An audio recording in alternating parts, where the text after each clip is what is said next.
कि होम बलि के उन नियमों में से दो बातों को हमने देखा।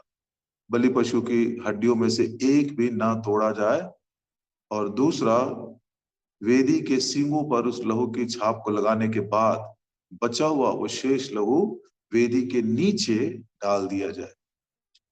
प्रियो, ये हमारे परमेश्वर का अनंत ज्ञान है कि कैसे अक्षरशः इसी नियम को, इसी भविष्यवाणी को फसह का मेमना जो प्रभु यीशु मसीह है उसके द्वारा पूरा किया।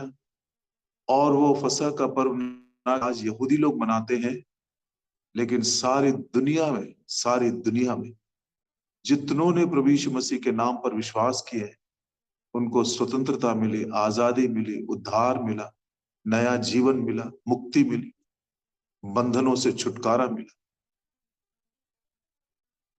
आज एक और नबूवत को हम देखने वाले हैं, और ये बात ऐसी है, उसका आधा हिस्सा हो चुका है, लेकिन आंशिक रूप में उसका पूरा होना अभी बाकी है।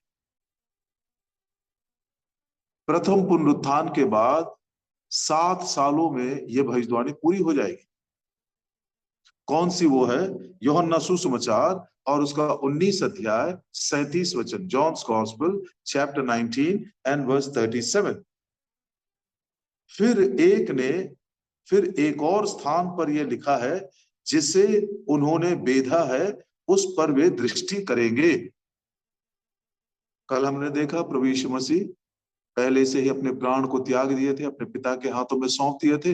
इसलिए जब सिपाहियों ने देखा कि पहले ही मर चुका है, तो उन्होंने इस बात की पुष्टि करने के लिए एक बच्चे को लेकर उसे बेधा। भविष्यवाणी का आधा हिस्सा पूरा हुआ, लेकिन आंशिक हुआ है। वो परिपूर्ण तब होगा जब प्रभु यीशु मसीह प्रथम पुनरुत्थान में आकर अपने जयवंत मसीहों को लेकर चले जाएंगे। 7 सालों के बाद जब अपने लाखों करोड़ों संतों के साथ जब वापस आएंगे, उस समय ये बात पूरी होगी, जिन्होंने उसे बेधा है उस पर वे दृष्टि करेंगे, अपनी आंखों से देखेंगे। ये हमारे प्रभु यीशु मसीह के दूसरे आगमन का समय है। इसी बात को नबूवत के तौर पर जकरिया की किताब में भी बताया गया है। जकरिया की किताब 12 अध्याय 10 वचन, ज़करियास चैप्टर 12 एंड वर्स 10। मैं दाऊद के घराने और यरूशलेम के निवासियों पर अपना अनुग्रह करने वाली और प्रार्थना सिखाने वाली आत्मा उंडेलूंगा, तब वे मुझे ताकेंगे, अर्थात जिसे उन्होंने बेधा है, और उसके लिए ऐसे रोएंगे जैसे इकलौते पुत्र के लिए रोते पीटते हैं, और ऐसी भारी शोक करेंगे जैसे पहलौठे के लिए किया करते हैं। ये होने वाला है। अब इसका डेट याद रख लीजिए। प्रथम पुनरुत्थान का तो हमें डेट नहीं मालूम है, आज कल 2 साल के बाद, 5 साल के बाद, कभी भी हो सकता है, लेकिन प्रथम पुनरुत्थान के 7 सालों के बाद ये भविष्यवाणी पूरी हो जाएगी। यही बात प्रकाशित वाक्य में भी लिखा हुआ, देखिए प्रकाशित वाक्य 1 अध्याय और उसका 7 वचन, रेवलेशन चैप्टर 1 एंड वर्स 7। देखो, वह बादलों के साथ आने वाला है, और हरेक आंख उसे देखेगी, वरन जिन्होंने उसे बेधा था वे भी उसे देखेंगे, और पृथ्वी के सारे कुल उसके कारण छाती पीटेंगे।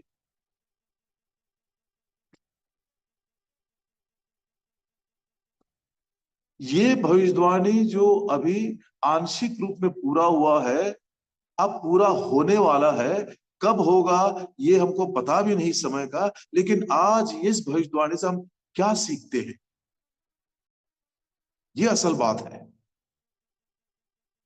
जब प्रभु यीशु मसीह बादलों की सवारी में अपने लाखों करोड़ों संतों के साथ वापस इसी पृथ्वी पर अपने राज्य को 1000 साल के लिए स्थापित करने आएंगे, तब लिखा हुआ है, जिन्होंने उसको बेधा था वे भी अपनी आंखों से उसको देखेंगे, सारी पृथ्वी के लोग उसको देखेंगे और छाती पीटेंगे, विलाप करेंगे, रोएंगे, पश्चाताप करेंगे। एक प्रकार से पूरे जातीय तौर पर, नेशनल तौर पर इसराइलियों के ऊपर करने वाले आत्मा, द स्पिरिट ऑफ सप्लिकेशन, प्रभु उंडेल देगा। अब ये जो भविष्यवाणी अब किस समय में पूरी होने वाली है हम जानते नहीं है, लेकिन आज हम उसे सीखते क्या है।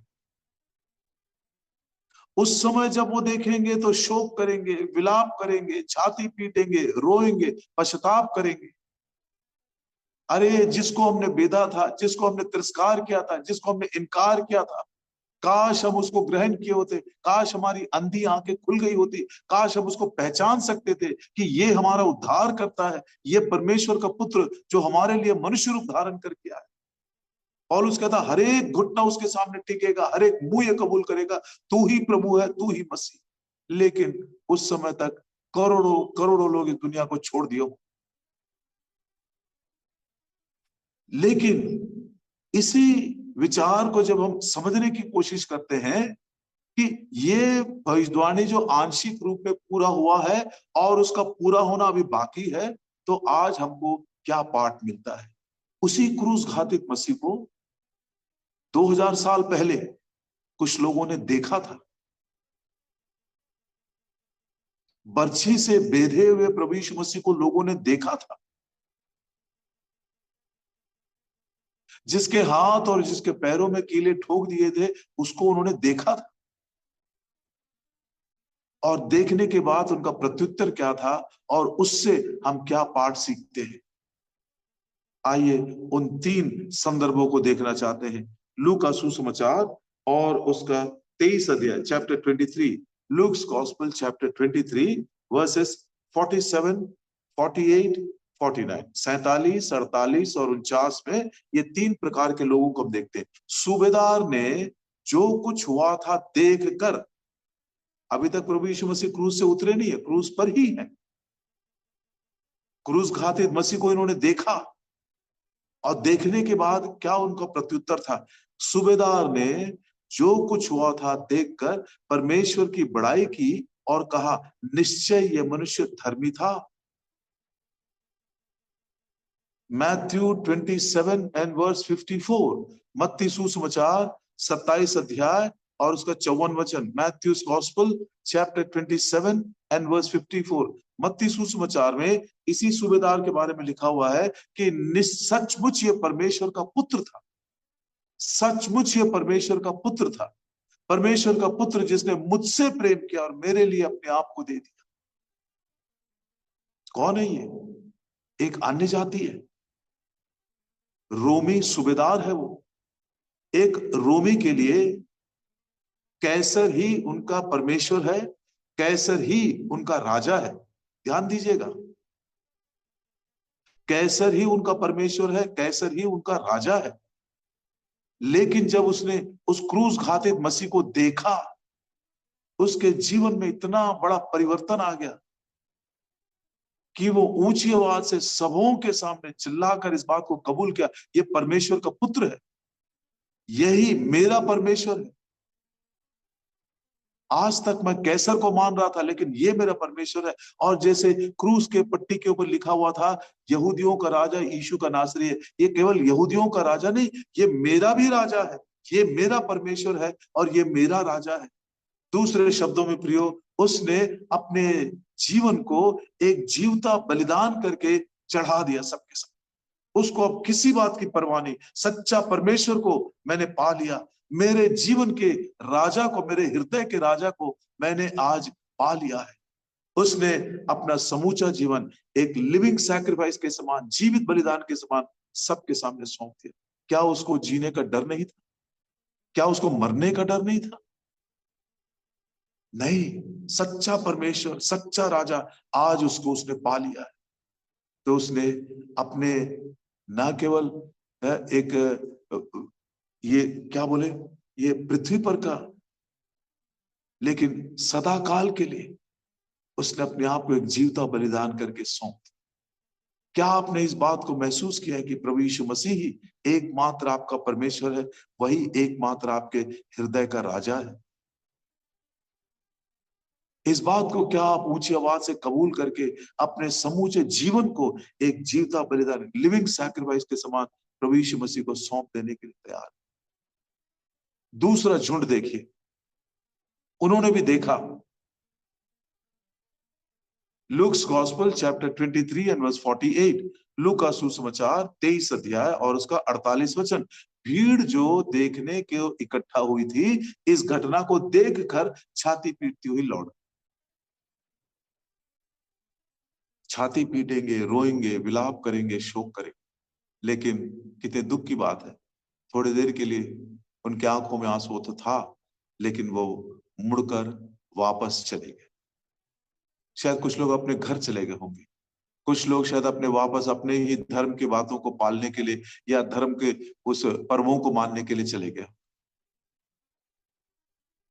कई बार सुसमाचार सुनते समय, क्रूस घातित मसीह के प्रेम को सुनते समय, कई बार हमारे भी आंखों में आंसू आता है, लेकिन उसका सच्चा परिवर्तन हम देख नहीं सकते। वापस हम अपने वही पुराने जीवन के उस तरीके और तौर तरीके में लौट जाते हैं। क्या ऐसा कोई हमारे साथ आज जुड़ा हुआ है जिसने क्रूस की कथा को सुनकर थोड़े आंसू बहा भी लिया, लेकिन मुड़कर वापस चला गया, प्रभु के पास नहीं आया? प्रभु आपको बुला रहा है। असल में परमेश्वर ने हमको जो आंखें दी है, केवल वो दो काम के लिए है। आंखों से हम केवल दो ही काम करते हैं, एक हम देखते हैं और दूसरा आंसू बहाते हैं।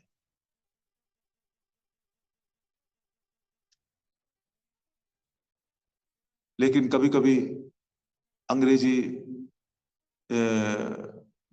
भाषा में जैसा बोलते हैं ना, क्रोकोडाइल टीयर्स, वो पश्चाताप के आंसू नहीं है, हिंदी में उसको घड़ियाली आंसू बोलते हैं। वो हृदय के परिवर्तन से निकला हुआ नहीं है, तात्कालिक है, थोड़े समय के लिए कुछ ऐसा लगा, फिर बाद में उसको यूं ही उन्होंने छोड़कर चले गए। प्रभु क्षमा करे।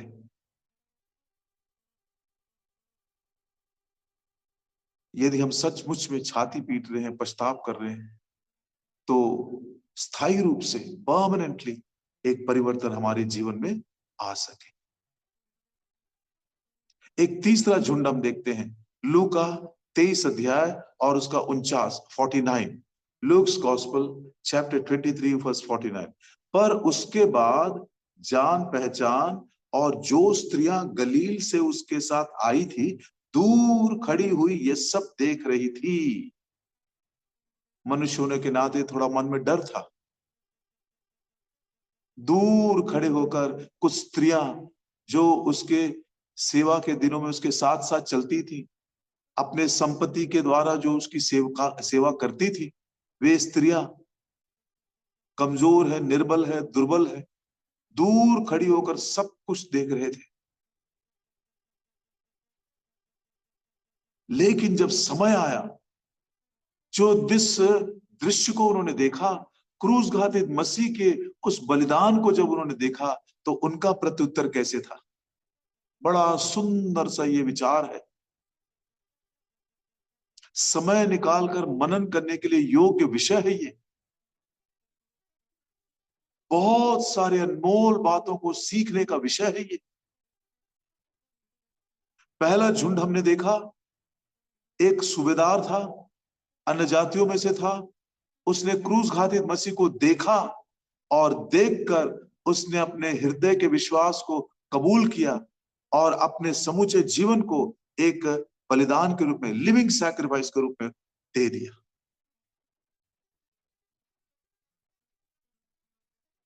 दूसरा, कुछ भीड़ के लोग आए थे, उन्होंने भी देखा, छाती पीटे, उन्होंने थोड़ा दुख भी प्रकट किया, लेकिन दुख इस बात का था कि वो तुरंत भूल गए और वापस चले गए। ना उन्होंने कबूल किया, ना उन्होंने विश्वास की गवाही दी, ना उनके जीवन में कोई स्थायी परिवर्तन आया। तीसरा झुंड, कुछ स्त्रियां उसकी जान पहचान की थी, प्रभु यीशु मसीह की सेवकाई के दिनों में जो उनके साथ साथ चलती थी और अपने सब्सटेंस के द्वारा उसकी सेवा भी करती थी, दूर खड़े होकर टूटे दुखी मन से ये सब कुछ देख रहे थे। लेकिन जब समय पूरा हुआ, वे लोग वापस चले नहीं गए, कुछ बोले तो नहीं ऊंची आवाज से, धीरे धीरे धीरे क्रूस तक पहुंच गए और वो क्रूस की चौकी के पास खड़े। सारी दुनिया जब वहां से छट गई और वे सब निकल कर चले गए, तब ये स्त्रियां उसी क्रूस के चौकी के पास, the foot of the cross के पास खड़ी थी। आइए उस विचार को हम पढ़ते हैं।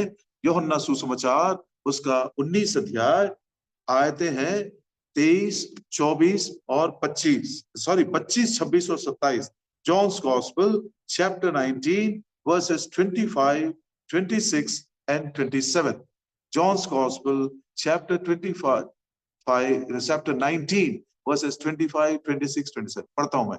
अतः सैनिकों ने ऐसा ही किया और वे क्रूस के पास उसकी माता और उसकी माता की बहन क्लोपास की पत्नी मरियम और मरियम मगदलिनी खड़ी थी। लिखा हुआ है इंग्लिश में, they were standing at the foot of the cross. जब यीशु ने अपनी माता, 26, जब यीशु ने अपनी माता और उस चेले को जिससे वो प्रेम रखता था पास खड़े देखा, तो अपनी माता से कहा, हे नारी देख, ये तेरा पुत्र है। 27 वचन 27। तब उसने चेले से कहा, यह तेरी माता है, और उसी समय से वो चेला अपने घर ले गया। दूर खड़ी होकर सब कुछ देख रही थी। शायद डर भी होगा मन में, दुख भी है, टूटापन है, क्या करें शायद समझ में नहीं आ रहा था। लेकिन उस क्रूस घातित मसीह के, उस क्रूस के प्रभाव ने, उसके प्रेम ने, उसके बलिदान ने इस रीति से इन अबला नारियों को आकर्षित किया कि वो धीरे धीरे आगे बढ़ते बढ़ते क्रूस तक पहुंच गए और क्रूस के चौकी के पास खड़े हुए, निडर होकर, हियाव और हिम्मत के साथ। कौन कौन है वे? मरियम मगदलिनी, यूहन्ना याकूब की माता सलोमी, हमारे प्रभु यीशु मसीह की माता मरियम, क्लोपा की पत्नी मरियम और उसका एक प्रिय चेला यूहन्ना।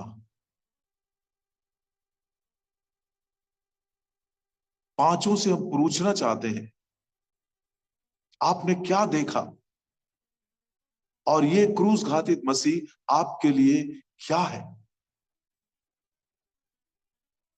हर कोई एक बहुत ही अनमोल उत्तर देता है इसका। हम धीरे धीरे करके इनके उत्तर को जरूर सुनेंगे और वही हमारे लिए पाठ होगा। प्रार्थना करें। हमारे प्रेमी स्वर्गीय पिता, धन्यवाद देते आज के इस अनमोल वचन के लिए। क्रूस घातित मसीह को जब वो दूसरी बार लाखों करोड़ों संतों के साथ वापस आएंगे बादलों की सवारी में,